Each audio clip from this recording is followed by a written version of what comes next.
Hey everyone, so today I have another packaging video, which I think is my favorite videos to post on this channel, but I don't do them that often because I only do them when I feel like I get inspired rather than being forced to create something, because this is more for fun for me. You may or may not know, but I do have an online shop on Etsy and WooCommerce where I sell rubber stamps, embossers, just like customized lasered goods. And there is a shop in the city I live in that kind of has like a marketplace where they sell curated goods from artists, other makers. They have everything, clothes, home goods, all that stuff. So I did rent a little space. It's like, I don't know, 15 inches wide by like 12 inches deep. I need to make my products more presentable for someone who's in a store versus having them just ready to package and ship out. So this is a little bit different, but exciting because I love doing this sort of stuff. So I thought I would bring you along because even though this is geared towards an in-store experience, I think you could still use these for making kind of like gift sets and selling those on your online shop. So yeah, I'm gonna show you what I did for all of the different products, and hopefully this gives you some ideas. And maybe if you're thinking of putting your products in a store, this can help you with some ideas of how to package them. Sorry for the abrupt finish to that, but I was rambling. Okay, so I'm going to show you how to do 4 different product types. These individual stamps are counted as one product type. And then I also have this message stamp where you can create your own message using the letters provided. And then I have my alphabet stamps on the right and a Christmas tag stamp on the bottom right. So I'm going to show you how I do all 4 of these. I'm starting with the DIY stamp where you can make your own messages. I found these really great boxes online. They're very thick, but they don't have a window for the customer to see what's inside. So I'm going to make that myself. I'm mapping out how I want the size of the products, so then that way I know how much of a border to put around. So I created a template and then traced that and then cut it out with an X-Acto knife so I could do this over and over again with the rest of the boxes. I then used this, it's kind of like those slideshow papers if you're a kid from the 90s or 80s, and I cut that to size. So now you can see I have a window.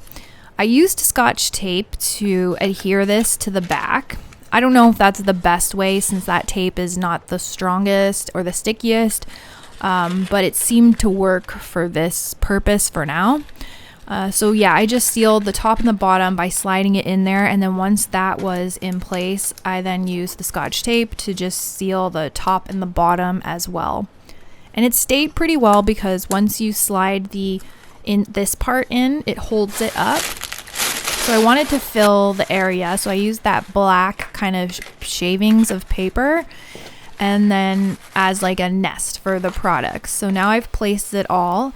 And then last minute I decided I want to have a message put on the stamp. It says hello world, if you know, you know. So then once that's done, I put it facing up. I also used the double-sided tape to stick it to the back so it wouldn't move, but that was not strong enough. So I ended up switching for something a little stickier because that didn't really last. So that's what it looks like, but it's not done because I need to add some branding and labels. So I made a large label for the back that tells you exactly what letters are in there and a QR code to get to the website, plus some labels for the front and then to seal it shut. So the big label gives you all the information you need and tells you who we are and where to find us. And then I have this little tiny triangle label for the corner just to tell the user what this is in case the customer, in case they don't know what it is by looking at the window. And then these small circle logo stickers to help keep the box shut so that nobody opens it and moves things around. I really like how this ended up looking. I think it looks really professional, but it was pretty budget friendly and easy to make. Okay, so product type number 2 are my individual stamps.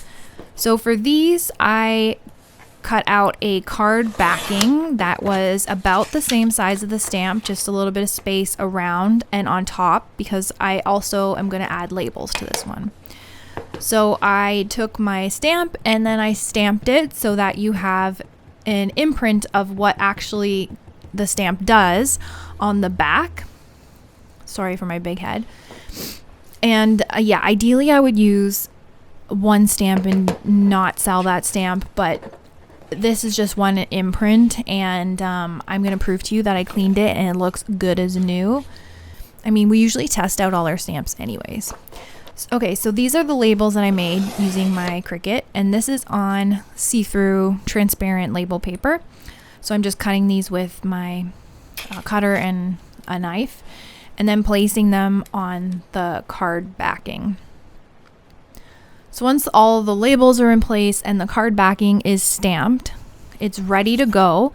There is going to be one more step.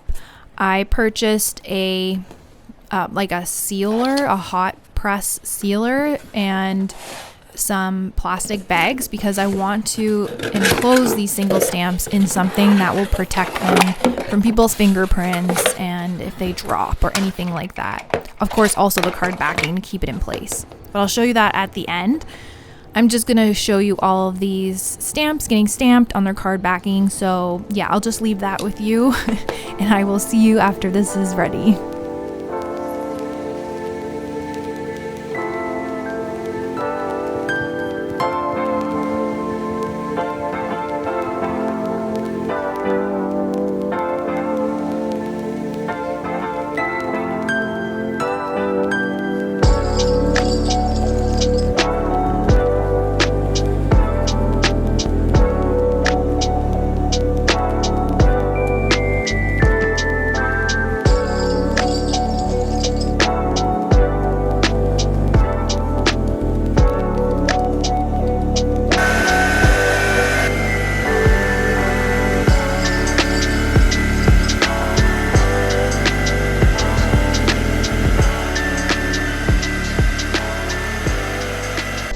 Okay, now everything for the individual stamps are stamped and ready to go. So I'm gonna move on to this packaging, which I'm using this new tool I got.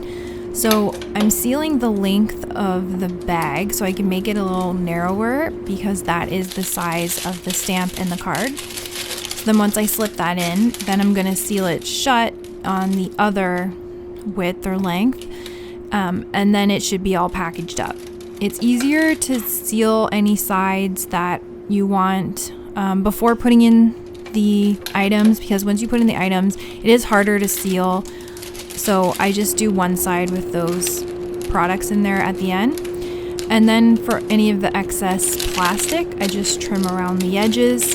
And I think the end result looks pretty good for, you know, DIY at home. It looks kind of professional, and again, it was pretty budget friendly. So I did that for all the individual stamps, but for this Christmas tag stamp, I went a bit of a different route.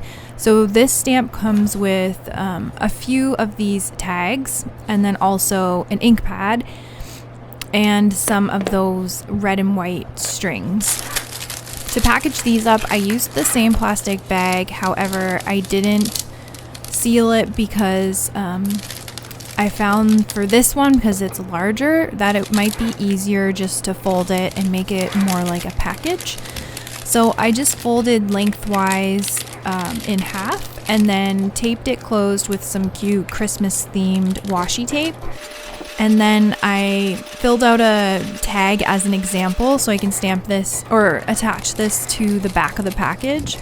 So I just folded the top down, placed the tag, and then stapled it all together. So this acts as a way to close the bag, but then also you have an example of the stamp there. And then I just use this little label to keep the tag from flapping around. And it has a QR code again to go to our website. So that's another product and another idea. And then we're moving on now to the alphabet stamps. So I got these little plastic containers online and they were the perfect width, but there's a little bit of room in the back. So I decided to add on this little microfiber cloth because it's a good idea anyways to clean the rubber from your stamps. And then when this is in place, nothing moves around and it's really nice and tight and packed in there. I also made these labels to put on the front with our logo, and I wanted to include an ink pad, but obviously this is not going to fit in the box. So I'm using these Scotch double-sided, they're almost like a gel sticky, so it's a bit thicker than just tape, which worked really well for the ink pad because it's kind of wasn't super flat. But I also added a rubber band just to make sure nothing moves. And I knew I'd be adding a rubber band, so I left space for that in my label. And then this is the end. I think it looks good, and you can see all the letters on the top. So overall, these are the 4 items I did. The message stamp in the box, and then the individual stamps, and my alphabet stamps. So this is just a look at the final product of all 4 of them together. I think that they work as a team as well because they all have a similar color story with the craft paper. It's mostly just black craft paper and wood color and white, and then I guess maybe red or orange, but yeah. Thanks for watching. I hope this has inspired you or helped you think more creatively and outside of the box for ideas. I will put a video here to show you what it looked like when I went in store to check it out. I think I could probably work on making my presents a little bit more impactful. I might add some contrast because it's very brown, so I might paint the tray and then I might put like a little sign there that I will engrave. So that is still to be done, and if I did that before I post this video, I will insert a clip, but I'm not sure if that's gonna happen before I post this. Anyways, if you have any questions, just let me know, and I'll see you next time.